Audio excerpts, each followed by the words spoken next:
Welcome to power debate. నేను బ్రహ్మనాయుడు. ఆంధ్రప్రదేశ్లో కూటమి ప్రభుత్వం అధికారంలోకి వచ్చి 2 సంవత్సరాలు దాటిపోయింది. అయితే చాలామంది మీద చాలా అపోహలు ఉన్నాయి.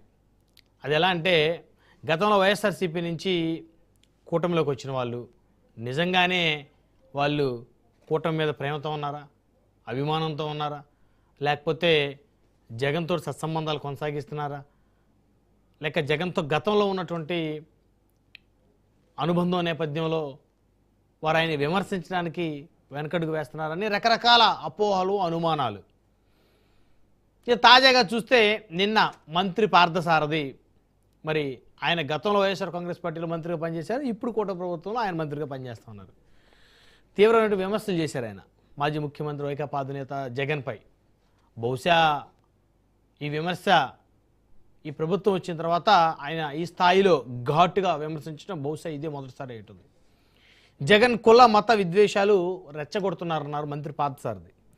రాష్ట్ర విధ్వంసానికి జగన్ ప్రయత్నిస్తున్నారని మాట్లాడారు.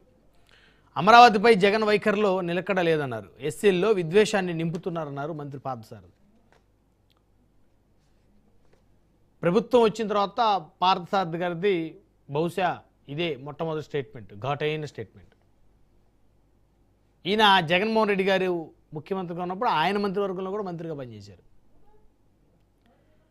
సో ఈ స్టేట్మెంట్లు ఇప్పుడు ఇవ్వటంతో ఆయన జగన్ని బలంగా వ్యతిరేకిస్తున్నారు, కూటమిని బలంగా ప్రేమిస్తున్నారు, అభిమానిస్తున్నారు, మళ్ళీ కూటమి అధికారంలో రావడానికి ప్రయత్నం చేయాలనే ఆలోచన చేస్తున్నారనే ఒక ఇండికేషన్. సరే, మరి మాజీ ముఖ్యమంత్రి రాష్ట్ర విధ్వంసానికి పాల్పడుతున్నాడా, కులమత విద్వేషాలు రెచ్చగొడుతున్నాడా, ఎస్సీల్లో విద్వేషాలు నింపుతున్నారా అనేది ప్రజలు చెప్పాలి.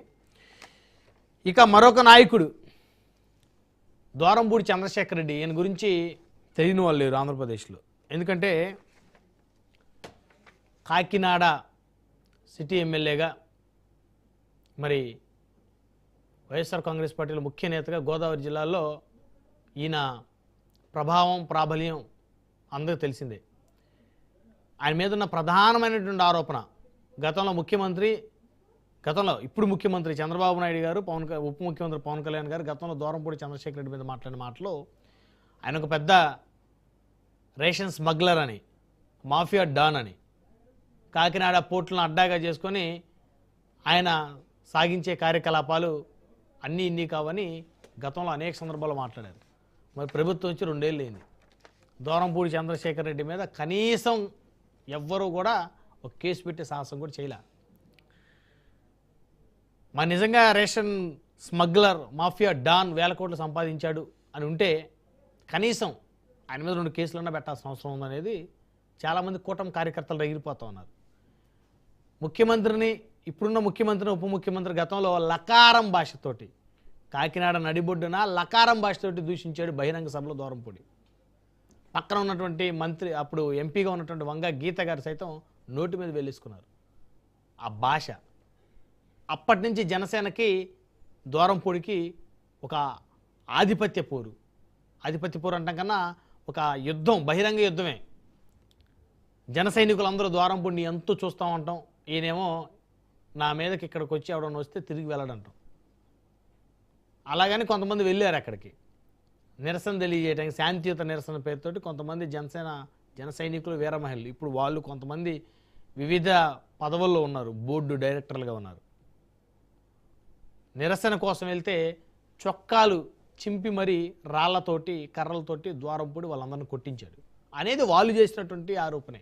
మరి ద్వారంపూడి కొట్టించాడా, ద్వారంపూడి మనుషులు కొట్టారా అనేది పక్కన పెడితే, ద్వారంపూడి ఇంటి దగ్గరికి నిరసన తెలియజేయడానికి వాళ్ళ ఆ రోజు కాన్సెప్ట్ వాళ్ళ అధినాయకుడు పవన్ కళ్యాణ్కి క్షమాపణ చెప్పాను. ఎందుకంటే ఆయన లకారం భాషతో దూషించాడు కాబట్టి. ఏమైంది, చివరికి కొట్టి పంపించాడు ఆయన.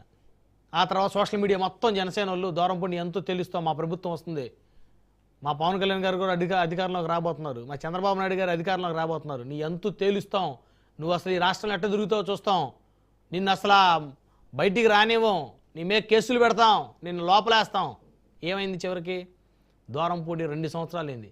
ఇలా అదే ద్వారంపూడి చంద్రశేఖర్ రెడ్డితో కాకినాడ పరిసర ప్రాంతాల్లో ఉన్న జనసేన చెందిన నాయకులు చాలామంది చట్టా పట్టాలు వేసుకొని తిరుగుతున్నారని ఆ పార్టీ వల్లే మాట్లాడుకుంటా ఉన్న పరిస్థితి ఉంది. అంటే రాజకీయాల్లో శాశ్వత మిత్రులు, శాశ్వత శత్రువులు ఎవరు ఉండరు. అధినేతలకి మధ్య జరిగే యుద్ధంలో మిగతా వాళ్ళందరూ పావులే. రేపు వాళ్ళు బాగుండి ఉండొచ్చు. ఎందుకంటే మరి ఇప్పుడు ద్వారంపూడి బహుశా రేపు పొద్దున ఆయన జనసేనలో చేరినా ఆశ్చర్యపోవాల్సిన అవసరంలా. ద్వారంపూడి జనసేన పార్టీ నుంచి రేపు కాకినాడ సిటీనో లేకపోతే పార్లమెంటు పోటీ చేసినా ఆశ్చర్యం లేదు. ఎందుకు లేదు అంటే ఆయన ఎవరు కూడా ఒక్క కేసు వేసే ధైర్యం లేదు. ఎందుకంటే ఆయన నిజాయితీ పరుడు. గతంలో పవన్ కళ్యాణ్ గారు, చంద్రబాబు గారు ఆయన మీద రేషన్ స్మగ్లర్ అని చేసిన ఆరోపణలో అబద్ధమేమో అనే పరిస్థితి ఎందుకు వచ్చింది? ఆయన మీద ఎవ్వరూ ఎలాంటి యాక్షన్ తీసుకునేటువంటి పరిస్థితి లేకపోబట్టి ఇంకా తీసుకునేటువంటి ధైర్యం కూడా ఉండదు. ఎందుకంటే ప్రభుత్వం ఆల్రెడీ సగం అయిపోయింది కాబట్టి పీరియడ్. ఇక పంతం నానాజీ మరి ఆయన మాట్లాడారా లేకపోతే నిజంగానే మాట్లాడారో తెలియదు, కానీ ద్వారంపూడి వర్సెస్ పంతం నానాజీ మధ్య ఏదో మాటల యుద్ధం జరుగుతూ ఉంది. మరి అది కూడా నిజమా డ్రామానా అనేది ఎవరికి అర్థం కానటువంటి పరిస్థితి అనేది కూడా చాలామంది మాట్లాడుకుంటూ ఉన్నారు కాకినాడ పరిసర ప్రాంతాల్లో. ఎందుకంటే ద్వారంపూడి అంశం పక్కన పెడితే పంతం